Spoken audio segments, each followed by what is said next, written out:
On va pas faire les surprises, on s'y attendait. Marc Marquez a gagné le MotoGP d'Aragon, mais totale domination du bonhomme. La pole, la sprint, la course du dimanche, plus toutes les séances du week-end.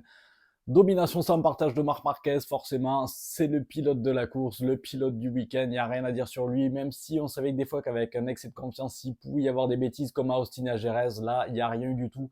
D'ailleurs, le meilleur temps au tour qu'il fait, c'est dans les 2 derniers tours de course. Il disait justement qu'il commençait à perdre un peu de son focus et que pour lui, la meilleure solution, c'était de réaccélérer. Ben voilà, il nous fait le meilleur temps. D'ailleurs, 1 seconde de mieux que l'année dernière. La course a été 24 secondes plus rapide que l'année dernière aussi. Bon, les conditions de course sont pas forcément les mêmes, que ce soit la météo, les conditions de piste.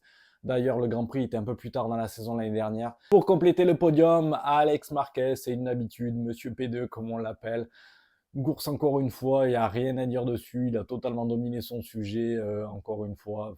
Que dire de plus, cette GP24 lui va tellement bien. Par contre, celui qu'on ne pouvait pas s'y attendre à la 3e place, Francesco Bagnaia, qu'on soit fan ou pas du pilote, ça fait quand même du bien de le voir sur la 3e manche du podium, surtout qu'il a fait une course quand même vraiment très très solide. Et d'ailleurs, on va en reparler dessus. Mais top du Grand Prix, Francesco Bagnaia, qui d'autre que lui en top du Grand Prix. Voilà, il paraissait tellement en difficulté. Bon, on va attendre que ça se confirme au Mugello dans 2 semaines.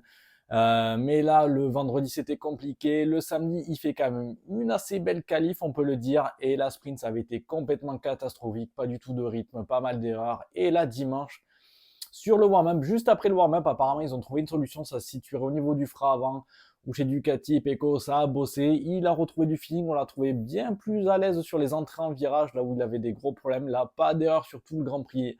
Un rythme vraiment très solide. Il a fait quand même des sacrés temps autour, pas d'erreur. Bon, il n'a pas réussi à l'attaquer Alex pour choper la P2, mais franchement, P3, qui aurait misé sur un podium de Francesco Bagnaia après autant de courses galères, autant de complications pour lui, si on peut dire ça comme ça, que ce soit au niveau moral, que ce soit au niveau du matériel, mais là, ça fait plaisir. Comme je l'ai dit en tout début, il va falloir attendre quand même une confirmation Mugello, à voir si là, c'est pas juste un up, et puis qu'après, ça repart dans les travers, mais ça fait quand même plaisir parce qu'on a besoin de lui pour avoir un beau championnat, besoin de bataille. Il faut que ça lutte un peu partout. Deuxième top pour moi, Joan Mir, comme quoi quand ça finit, ça peut faire un beau résultat, même si voilà, c'est une P7, c'est assez loin en termes de temps, mais enfin un beau résultat pour lui. Sur la sprint, il s'est fait mettre dehors par Jack Miller. Là, ça va au bout. Très agressif sur ce Honda et là pour une fois il n'a pas été trop agressif, donc du coup ça a pu aller jusqu'au bout. On va espérer que pour lui ça fasse un beau résultat, que ça continue pareil, qu'on puisse enclencher une très bonne dynamique. Mais voilà, ça fait quand même du bien de voir une Honda et Joan Mir remonter comme ça. Un autre top mon dernier top forcément, Marco Bezzecchi, ça aurait pu être un flop au vu de la qualif. Il se met une grosse boîte dès la Q1, au final il part P20, mais il fait une grosse remontée en sprint et là encore une grosse remontée en course. Finalement, 8e, comme quoi, il y en a dans le ventre à cette Aprilia. Si ça peut envoyer un très bon signal à Jorge Martin et lui dire que voilà, attends un peu avant de totalement prendre ta décision, enfin que ce soit lui et Aprilia. Comme quoi, ça marche forcément bien. Alors après, avec des meilleures qualifications, j'aurais espéré le voir allez, top 5, peut-être pas plus haut que top 5, mais ça aurait pu être vraiment pas mal. Donc très curieux de voir Mugello ce que ça peut donner à domicile pour lui avec des meilleurs qualifs. Voilà, c'est surtout là-dessus qu'il va falloir s'améliorer. Mais Bezzecchi, il sort totalement sur le positif de Silverstone. Mais flop, Fabio Gigi-Antonio, j'en attendais mieux. Lui, j'aime dire que c'est un peu l'entre-deux entre Marc Marquez et Francesco Bagnaia au niveau des sensations. Il a jamais été trop positif comme Marc, mais jamais trop négatif comme Pecco.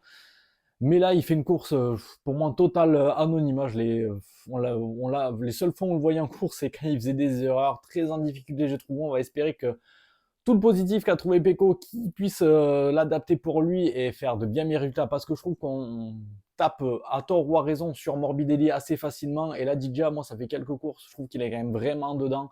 Là où Morbidelli fait des courses vraiment pas mal, tout comme Ferminal Dugger, c'est quand même impressionnant ce qu'il fait.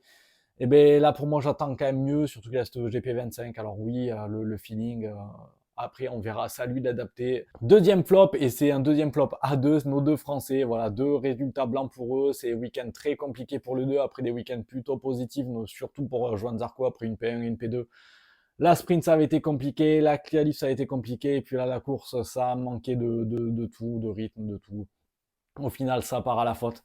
C'est dommage. Et Fabio, vendredi catastrophique. Il y a eu un rebond très inattendu de ma part parce qu'on sait qu'Aragon, c'est pas du tout un circuit qu'il apprécie. Finalement, il fait une assez belle qualif. Et puis là, la course, ben, ça part à la faute et on l'a vu très rapidement pas être dans le rythme. Le départ avait pas été, pas été mauvais, mais avait pas été bon non plus. Et au final, encore un 0 chez Yamaha, enfin chez Yamaha et Fabio, la dynamique est meilleure, mais à chaque fois, ça concrétise pas en termes de points. C'est ça qui est vraiment très dommage. Il va falloir vraiment que ça mette des points très rapidement. Mugello, ça devrait être pas mal, mais surtout à Assen. À Assen, j'attends forcément que Fabio soit out. Dernier flop, la course. La course, le circuit. En fait, je vais vous expliquer ça rapidement. La course Moto 2 et Moto 3, c'était vraiment très bien pour tous ceux qui ne l'ont pas vu. Regardez, on s'est vraiment... Enfin, moi, je me suis régalé personnellement entre la bagarre de la Moto 3 et le finish de la Moto 2. C'est vraiment à aller voir. Mais là, la course, on savait que ça allait être... allez, que la victoire tendait les mains à Marc Marquez. Mais derrière, il n'y a pas eu vraiment de vrai baston, à part Morbidelli Aldeguer, ça s'est bastonné, puis Pedro Acosta au début, puis finalement après chacun a pris son rythme et on n'a pas eu grand chose à se mettre sous la dent. Et puis aussi au niveau de l'affluence, 120 000 personnes sur le week-end, ça fait vraiment pas beaucoup, à peu près 50 000 le dimanche, c'est vraiment pas énorme. Après voilà, le circuit est entouré, c'est une zone assez désertique, il n'y a pas énormément de choses. Le tracé en lui-même, je pense que les tribunes, on ne doit pas avoir grand-chose non plus. N'hésitez pas à me dire, ceux qui y sont déjà allés, à voir votre avis sur ce circuit en tant que spectateur, ce que ça peut donner. Mais voilà, on ne peut pas avoir forcément, entre Le Mans et Silverstone, on avait des week-ends absolument fantastiques, avec énormément de rebondissements, on ne peut pas avoir des week-ends comme ça tout le temps.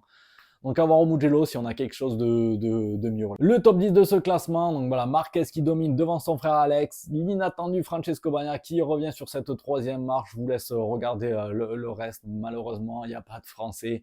Et le point au classement du championnat du monde, Marquez, bon, je vais arrêter de dire Marquez parce que forcément Alex maintenant étant autant devant des fois, on ne sait plus de quel des deux on parle.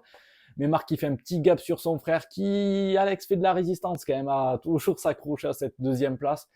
Et Francesco Bagnaia, 93 points de retard, ça fait quand même beaucoup, à voir si Pecco arrive à inverser cette tendance, ou au moins déjà confirmer ce renouveau-là. Ça serait bien pour lui. Voilà. Le reste du classement, je vous laisse le regarder. N'hésitez pas à me dire ce que vous avez pensé de cette course du championnat du monde, à vous abonner si ça vous a plu, forcément. Et puis à bientôt pour le Mugello dans 2 semaines. Allez,